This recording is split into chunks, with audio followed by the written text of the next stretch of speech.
Assassin's Creed Origins and Assassin's Creed Odyssey, the two games that have been made after the series has undergone a bit of a reboot. I recently played through both these entries. It took me a long time to give them a shot, and I honestly only bought them because they were on sale in a bundle.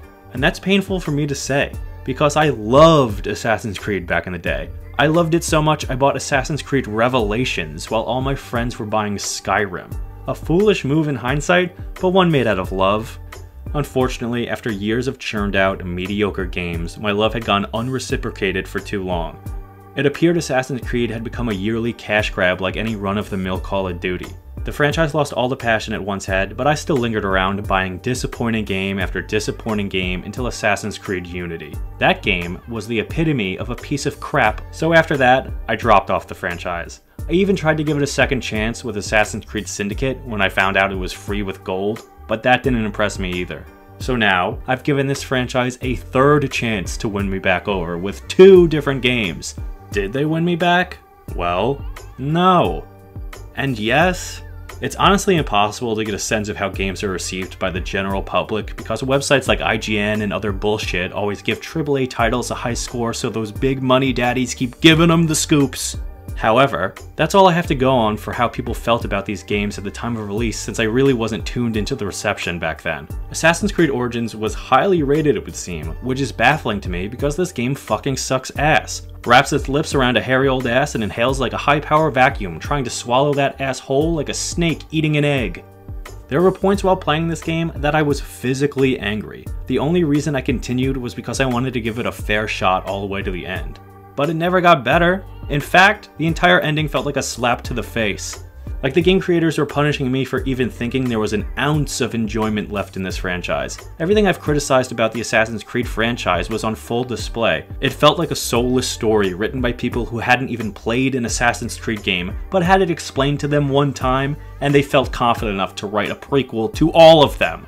I let my anger roll through me at the end of Origins. I was heated up, and I immediately jumped into Odyssey, ready to be blood red mad at how this game was going to spit in my face as a fan. The ratings for both Origins and Odyssey are almost identical. But then, as Odyssey started, something felt right. Something clicked. I thought maybe I'd gone crazy. I spent the first couple hours waiting for something to go wrong, squinting at my TV, daring it to fuck me over. But that moment never came. I actually found myself eager to play it again the next day, and the next day, and the next day. I actually want to go play it right now, and I'm kind of upset I rushed through the main story in time to make this video. There's still a lot left for me to do, and I'm excited to do it. How do these games have the same ratings? Tell me, Sydney Goodman, I know you're the one who rates all the games. Origins had nearly turned me away from the franchise forever, but Odyssey may have made me a fan again. For the rest of this video, I'm going to compare these two games and let you know my overall thoughts on if this franchise can be saved. We're going to break down the games into these topics: gameplay, setting, main characters, story, and lore. Buckle in, this is going to be a long one.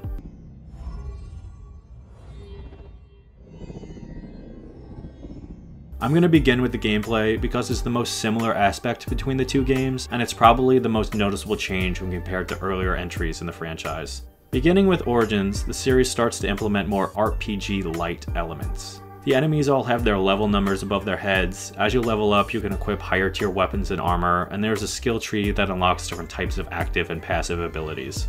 Origins also features a shield you can use to block and parry, removing the automatic counter system from earlier entries entirely. Odyssey drops the shield component for some reason, but the actual combat system in Odyssey feels more refined and fluid than Origins. Neither are perfect systems, but the actual combat gameplay is one of the few improvements the franchise made with Origins, and was later refined in Odyssey.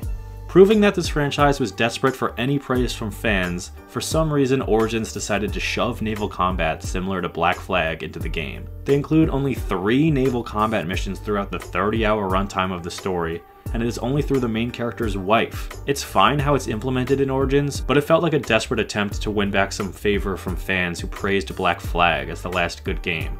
100% unnecessary for the story, and I don't even think it was worth it for the gameplay since you can't do it in free roam for fun like you could in Black Flag originally anyway. However, Odyssey actually gives you your own ship very early on, and it's one of the key ways you can traverse the world. The naval combat in Odyssey feels like it fits in with the story and setting, It's an entertaining way to gather resources for crafting, and it's a cool way to hunt down some enemies. This is the first example of Odyssey outdoing Origins in a big way, and we haven't even gotten started. The stealth system feels like the most similar to previous games. If you've played an Assassin's Creed game before, you can essentially hop into any stealth scenario in this game and feel comfortable.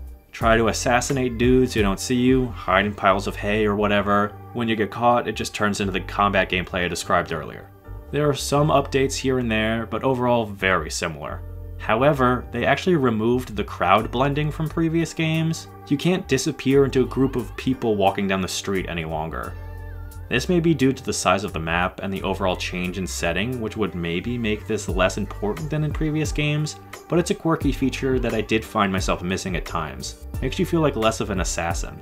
There are other miscellaneous changes in the gameplay as well. For example, they took eagle vision from being an ability of the main character and instead incorporated it into an actual pet eagle that the characters have. You can shift into eagle vision and fly around to scout out areas. It was an odd choice. I didn't hate it, but it has really no justification at all in Origins. But they did at least explain it in Odyssey for that specific main character, so I don't know, it's fine. Finally, on top of all of those changes, Odyssey also adds a few new mechanics that Origins didn't have. If you've ever played the Shadow of Mordor games, you'll be familiar with the Nemesis system. If not, it's the system where you can hunt down like these mini-bosses in the open world who have specific strengths and weaknesses. So Odyssey adds something like that, but flips it around and it's a little less in depth.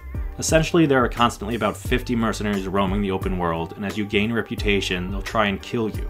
You can pay off the bounty on yourself if you want, or you can hunt down those who place the bounty on you to lower your reputation. But either way, these mercenaries can pop up at any time, and usually they're some of the toughest opponents you can face.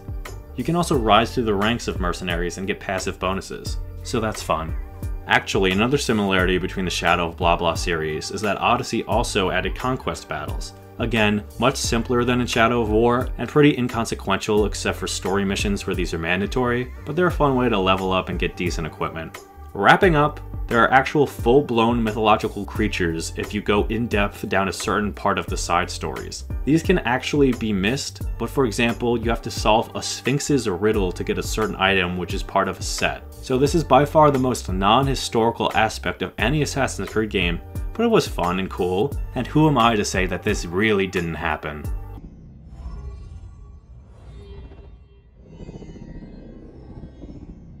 A defining trait of the Assassin's Creed franchise has been its ability to jump through time and space for its next game.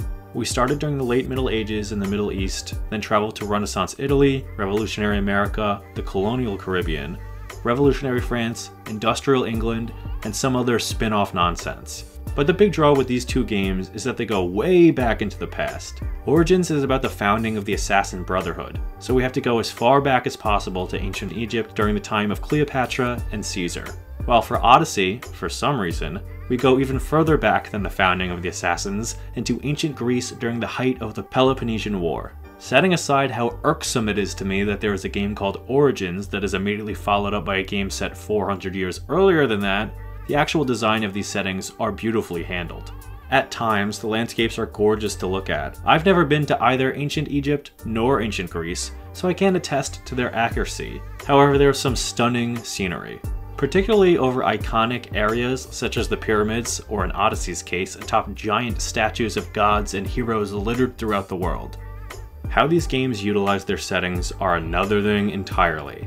I love history. I graduated with a degree in history like a fool, and honestly, the early games in Assassin's Creed helped feed that passion I had while in high school. The series has never been 100% historically accurate. The writers like to have fun with different elements and historical events and figures. I've got no problem with some history fiction fun. However, one of these games seems to have fun with its time period and explore and flesh out a variety of large and small historical figures to interact with, while the other seems to be playing an uninteresting, bland, uninspired game of middle school history and nostalgia with the bare minimum of effort put in. Can you guess which is which? Origins is set in Egypt during the Roman Civil War and Caesar's rise to dictatorship, and they fucking made it uninteresting, cliche, and frustrating. I get that the Assassin's Creed games aren't a history lesson, that there is a greater story going on, but this series' whole thing is going back to specific points in time to weave into the main character's story, oftentimes directly with important historical figures. This time around, it felt like they didn't have any idea what to do and thought they could just rely on featuring big names like Cleopatra and Caesar without worrying about actually making them interesting characters. A good portion of this game is about the main character helping Cleopatra get back power, but her characterization goes over like a wet fart.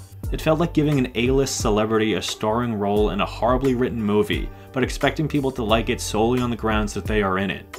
She comes off as some weird Daenerys Targaryen wannabe, but she's also flirty and British for some reason. Oh, so interesting.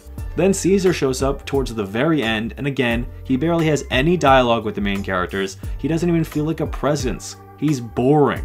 They made Caesar boring. They also introduced Pompey earlier in the game, and for those who don't know, he was one of the 3 major politicians in the first triumvirate with Caesar and another guy named Crassus. Pompey fought against Caesar in the Roman Civil War. Pompey is definitely a lesser known figure, and we meet him much earlier in the game than Caesar, and I was excited to see what the game was going to do with him. However, I guess he didn't have enough name recognition to include in anything but one scene, so we never see him again. It all just feels like a hollow waste of one of the most interesting periods in human history. What the story does with Caesar in particular really pissed me off, but I'll get to that when I go in depth on the story. Odyssey, on the other hand, feels like it's really having fun with its time period. It feels like there were a couple of hardcore ancient Greece nerds on the writing staff who got to have a field day when writing the reoccurring side characters of the story. There are some big names on the list, none I'd argue are quite as big as Caesar and Cleopatra, but still there was Socrates, Sophocles, and Herodotus. But the game also heavily featured even lesser known figures like Alcibiades, particularly for comedic relief. There are several reoccurring historical characters, and I'm sure I missed a good deal of the deep cuts, but all of them feel fun. Socrates is an annoying philosopher who eventually develops a friendly relationship with the main character, while Alcibiades is the horniest man alive who you can bang after almost every conversation with him. They all feel unique and have big character quirks that make them interesting to spend time with. Even the captain of your ship is an interesting gods-fearing old swashbuckler with a story or two to tell while sailing. The world just feels so alive and filled with characters you don't mind talking to. The setting of the Peloponnesian War also allowed the game designers to have some fun with warring states. As a mercenary, you were able to interact with both sides of the war, Sparta and Athens. Since Odyssey went harder on its RPG elements with dialogue trees and choices, it even feels like you can take a side and help them conquer the map if you choose. War is also as good a reason as any to give a video game character violent assassination and battle quests to complete. However, both games' maps feel way too big.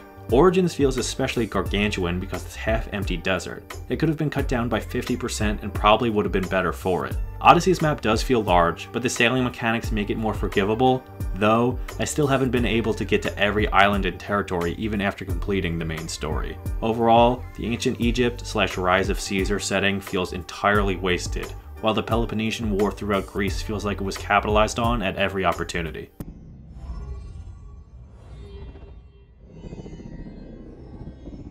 By now, perhaps you're thinking, okay Dennis, you dumbass sexy hunk, sounds like you're nitpicking and being unfair. Well, let me assure you, dear viewer, that the real anger is going to start flowing through me as if I were a conduit for 1990s Bill O'Reilly. So fuck it, we'll do it live! In a way, there are 2 main characters for Origins and Odyssey. Odyssey went deeper into the RPG elements than Origins, so you can choose between a brother or sister to play as, Alexios and Cassandra. Full transparency, I've only played as Alexios because I'm a sexist pig, but I can imagine nothing with the character's story or personality changes.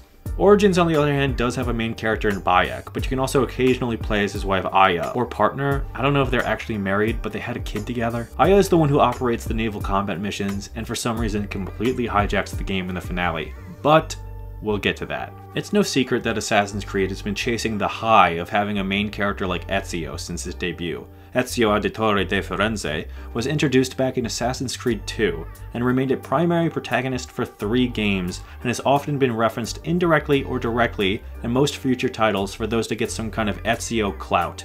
No one has come close to being as charismatic or interesting, and most of the newer protagonists that attempt to capture that Ezio charm usually fall horribly flat and seem like tryhards always needing to prove how tough and cool they are. It's hard to pinpoint exactly what made Ezio resonate with players, and I'm sure that's what makes recreating him so difficult.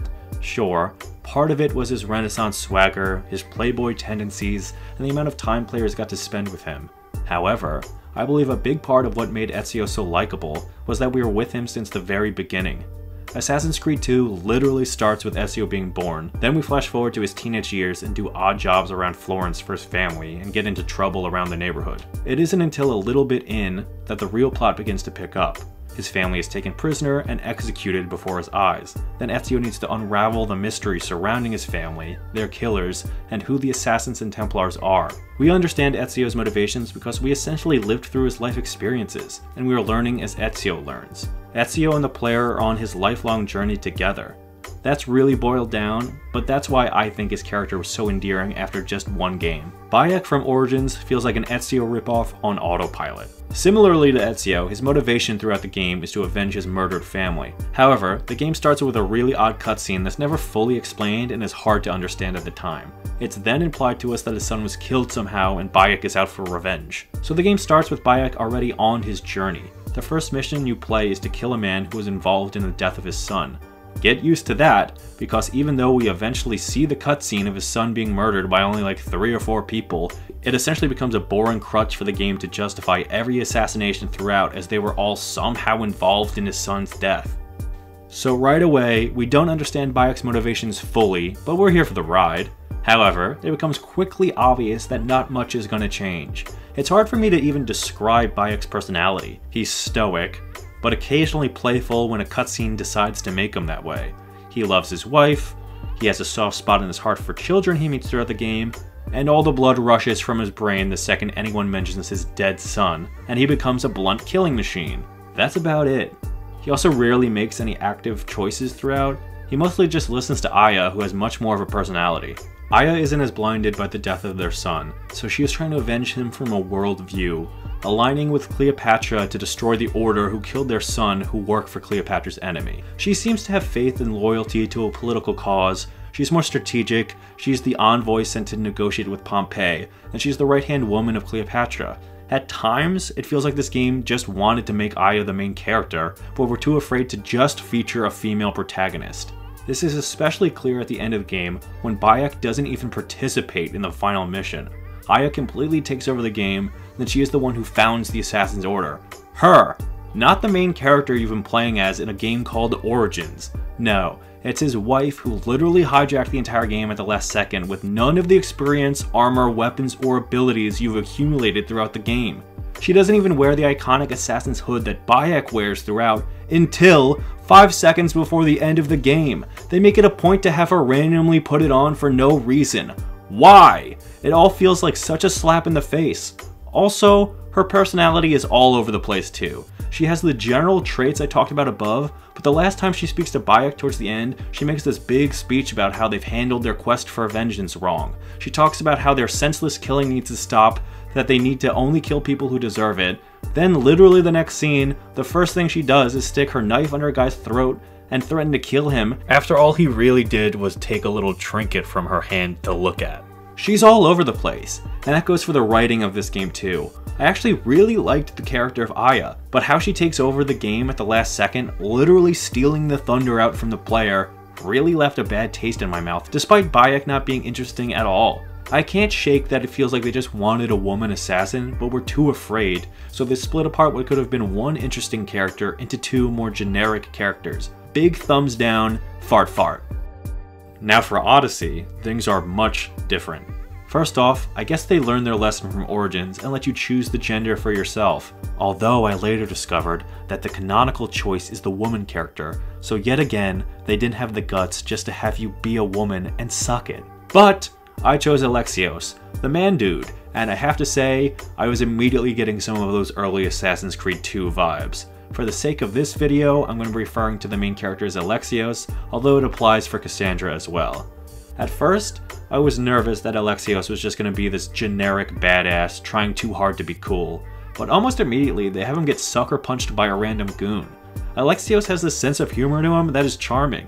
He is a mercenary living on this small island, doing odd jobs for the man who took him in after he washed up on shore. He lives a simple life, helping the people of the island, while also assisting Marcos in his various business schemes. He has a child friend named Phoebe who he clearly cares for and who helps him out where she can. Life is simple, but it isn't perfect, and when the opportunity arises to leave the island, he takes it, kicking off his journey.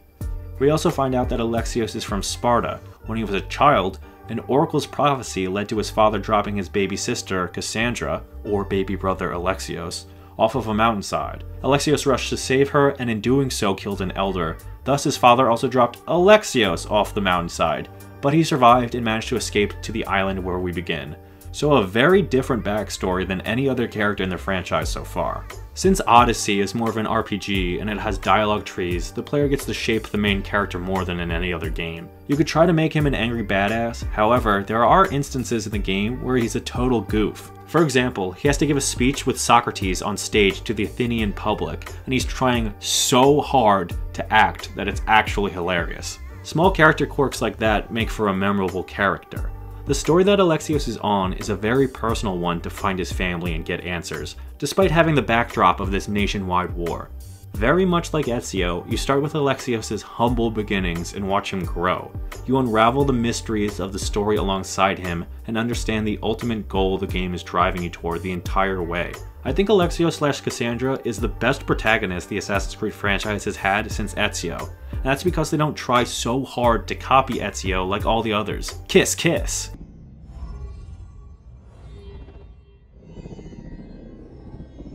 For the purpose of keeping this video from being an hour long, I'm going to do my absolute best to describe the story as generically as possible while still trying to get my grievances and praise stuffed into this section where I can. Because at the end of the day, I play Assassin's Creed for the story more than any other aspect. So if I was watching this train wreck of a video, that's the thing I'd like to hear about the most. Let's begin with the present day story since it's by far the least involved and will be easy enough to get through. The one thing I can say about the present day story for these two games is that at least there is one, and the main character carries over into each. I don't think there has been a main present day character in this franchise since Desmond back in Assassin's Creed 3. For some reason, Ubisoft, don't care, got scared and decided to make the present day stories weird POV nonsense video game ass poo. At the very least, there is a character we see going in and out of the Animus. However, despite having a real character in the Animus, it still remains pretty bare bones crap.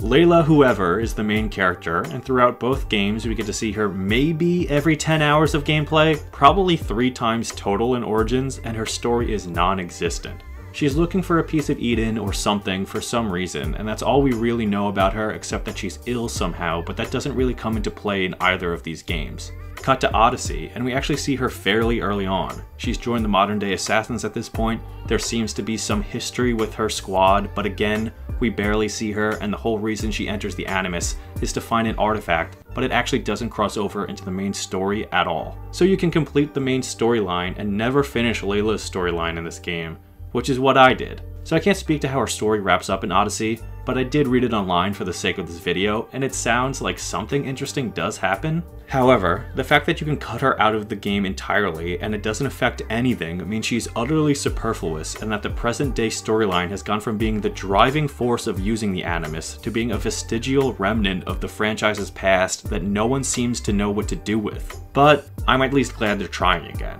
I hope the next game really steps this up and makes Layla more integral. I doubt they'll do that, but Desmond was such a key factor in those early games, and I loved the story within a story concept that I wish they'd put more attention on it to raise the stakes of the overall franchise's story. In conclusion, the present day story for both of these games total is about a 3 out of 10. Origins was completely pointless, Odyssey showed some promise at the start, then totally dropped off. Okay, here we are. The Animus, aka past storylines, the real chunk of both games.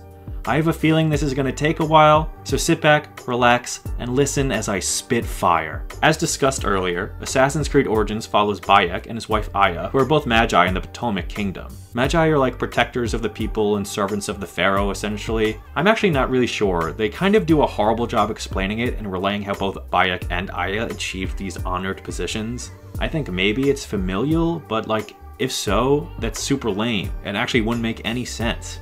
Doesn't really matter, but that is there to explain why they're such skilled warriors. Bayek is on a quest to hunt down the people responsible for killing their son, while Aya has teamed up with Cleopatra to attempt to dismantle the Order of the Ancients, which works for the current pharaoh who Cleopatra is trying to overthrow. It's also her own little brother. This whole game essentially boils down to, that guy killed my son, let's go kill him! Except every single time you think you're gonna finally get the guy who killed their son and move beyond this tedious plot point, it gets even more tedious by almost immediately revealing that actually someone else was responsible for killing their son who they didn't know about. This goes on and on for about 30 hours until you want to pull your hair out and you wish you were the one who killed their son so they could burst through your door and kill you to stop you from playing this game any longer. In between this staggered montage of realizations that, oh no, he was the mastermind the whole time, there are chunks of uninteresting political plays between Cleopatra and her brother that barely matter at all. Essentially, Cleopatra is using Bayek and Aya for her own end, attempting to dethrone her brother, and in return, she promises them the Order members who killed their son. However, it's super obvious she's just using them, and Bayek even says this, and Aya can't seem to get it through her head, although she's the one closest to Cleopatra and is clearly emphasized as the brains of their couple. About 80% through the story, Caesar shows up. There's a battle, and Cleopatra is able to take power with his aid as well as Bayek and Aya's. However, it turns out that Caesar is in league with this order for some reason, and Cleopatra betrays Bayek and Aya. So they decide to found a brotherhood to take revenge, even though no one else from this brotherhood helps them at all. But oh wow! Look at the esteemed characters who are all featured at the founding of the Assassin Brotherhood the entire franchise is built around, and the same event that this game's title is centered on. It's the weird boat captain from Aya's ship. You know, the guy we've seen maybe 3 times briefly who doesn't matter at all. And oh my god, there's a group of robed nobodies! Holy crap! Finally, I get to see the Assassin's Creed origin. Hey! This fucking sucks! I fucking hate this! Whoever did this? Why? No one asked for this origin story in the first place, and you deliver this? I despise you! Anyway, Bayek goes to fight another one of the guys who killed his son, but he's got a magic staff that can bend reality. It's a piece of Eden. I know that as a fan of this franchise, but a newbie wouldn't know that because it isn't explained, and Bayek wouldn't know that either. Yet, after seeing that happen, he literally doesn't address it at all. He kills Flavius, takes the piece, has it with him while talking to Aya with the Brotherhood while they're planning their next move, but takes it from his pocket and throws it in a chest. Was this guy born with a turd for a brain? Why doesn't he at least bring it up? Seems like something you may want to let your team know about, or at least an interesting talking point over dinner with your wife. This happens throughout the game. If you want to drain yourself of any fun, you can track down these tombs that reveal literal audio essays from the first civilization, which I guess is now called the Isu, and Bayek just stands there being lectured about nonsense in a room of glowing holograms, literally gets teleported out, and expresses the experiences to no one. How uninteresting and anticlimactic.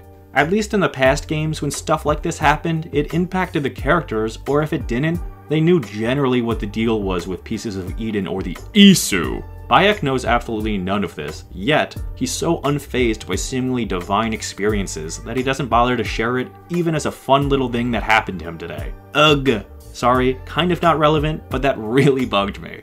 Blah blah blah.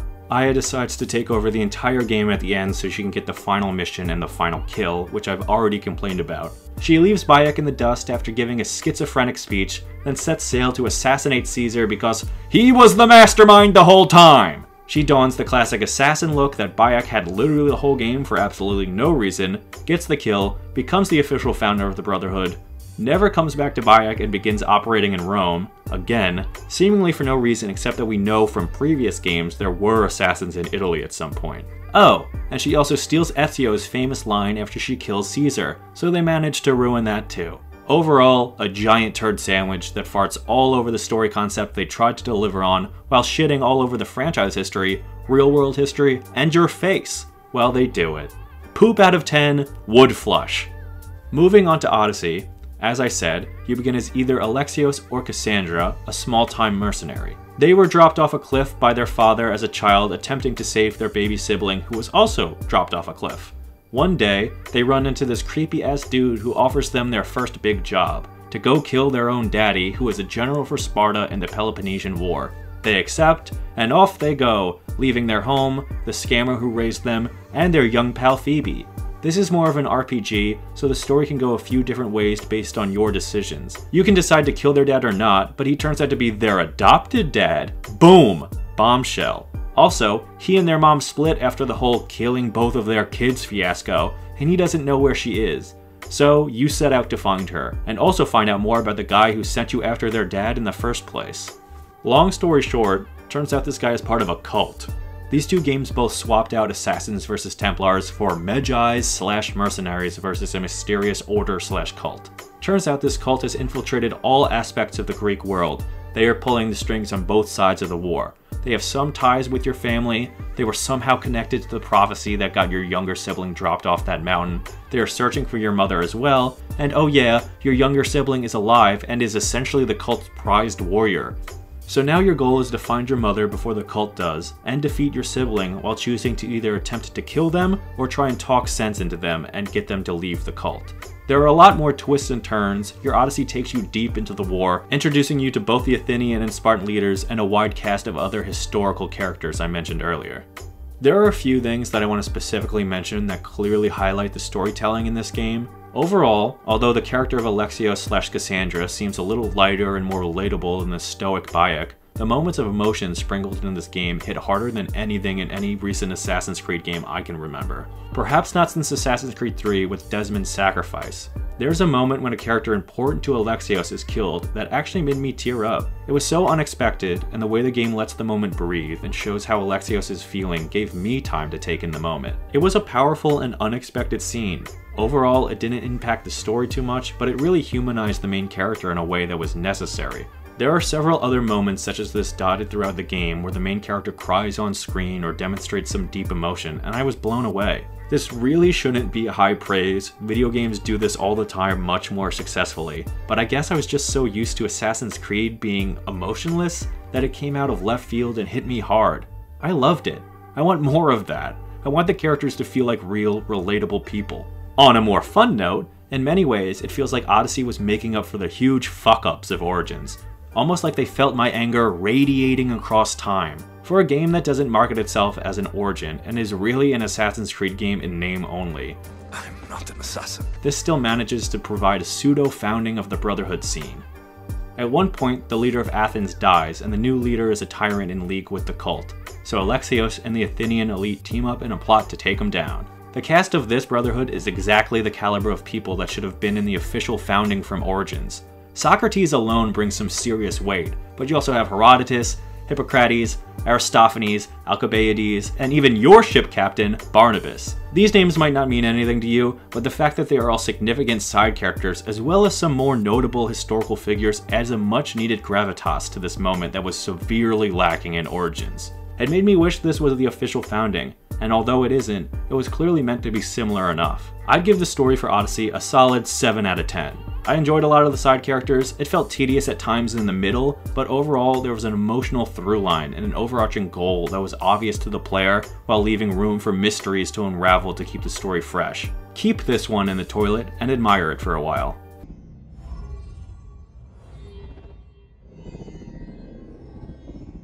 I'd like to briefly touch on how these two games contribute to the overall franchise lore before we begin to wrap up this video.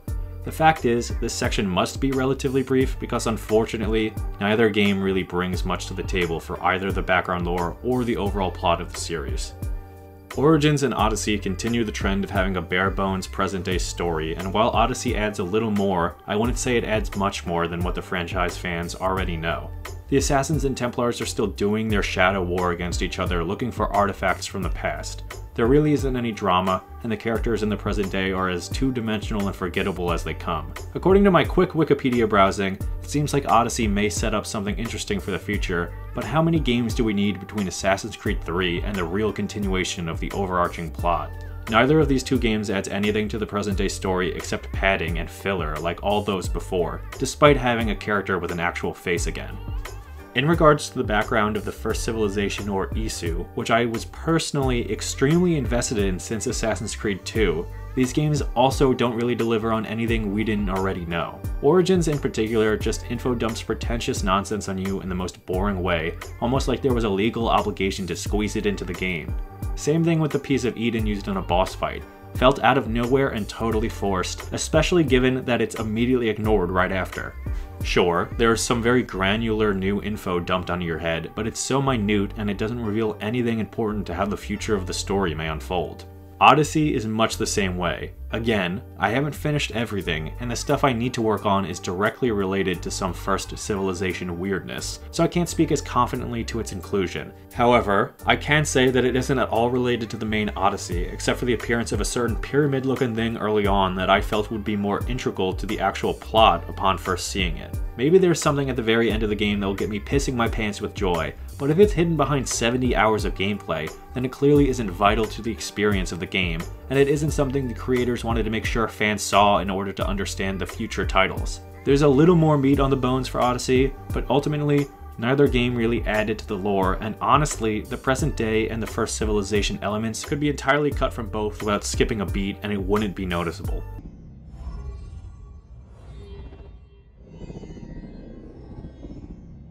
It's difficult for me to sort through my thoughts on this next generation of Assassin's Creed games.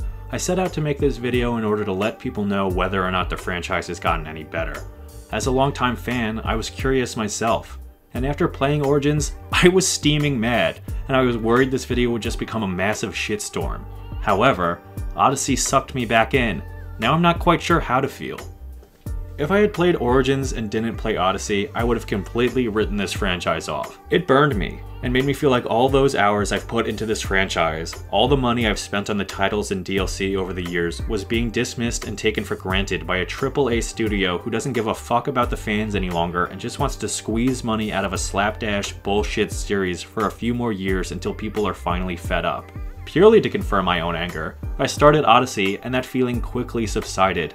I still feel that way about Origins, don't get me wrong, but it seems like at some point someone came to power over at Ubisoft who actually gave a fuck. Get to the point, you annoying bitch. Has the franchise gotten any better? I hear you say. Ugh, can you just answer the question we've all been clamoring to hear? You shout to the heavens. Can you please shut the fuck up? How do I turn off this video? I think something's broken. You weep in the streets. Well, to finally answer the question, I can't say for sure. Perhaps the best way to express my feelings on the games is by my actions after finishing the main story for each. Once the credits rolled on Origins, I immediately deleted it from my Xbox. After I finished Odyssey's main story, I still find myself going back to complete the side missions, and I'm having fun. When it comes down to it, the main goal of a video game should be to provide the player with an enjoyable experience. Odyssey did that for me. Does this one game in the last 5 main titles being enjoyable mean that the franchise is saved and that fans should buy Assassin's Creed Valhalla this November, trusting that all is well again? No. I hate to say it, but one good game does not mean the entire franchise is back. This could have just been a fluke. Make 5 games, one is bound to at least be enjoyable, and I just hated Origins so much. However, Odyssey's updated gameplay and new mechanics, more in-depth RPG elements, charismatic main character, engaging story, and overall sense of video game adventure gives me a cautiously optimistic hope that perhaps Assassin's Creed is finally back on the right track. I have my fingers crossed that Assassin's Creed Valhalla continues further down the path that Odyssey started, while giving more focus to the present-day story and the overarching narrative of the franchise as a whole that old fans are desperate to continue. If they can deliver on that, which for some reason seems like a big if, then I think Assassin's Creed could be back in a different, but still enjoyable way. I'm going to be revisiting this topic at some point after Valhalla is released to see if the franchise continues in a positive direction or if it entirely falls back off a cliff. So, if you're interested in that, please consider subscribing to the channel. If you've played either of these Assassin's Creed games, what do you think about them? I both love and cherish you for watching this video.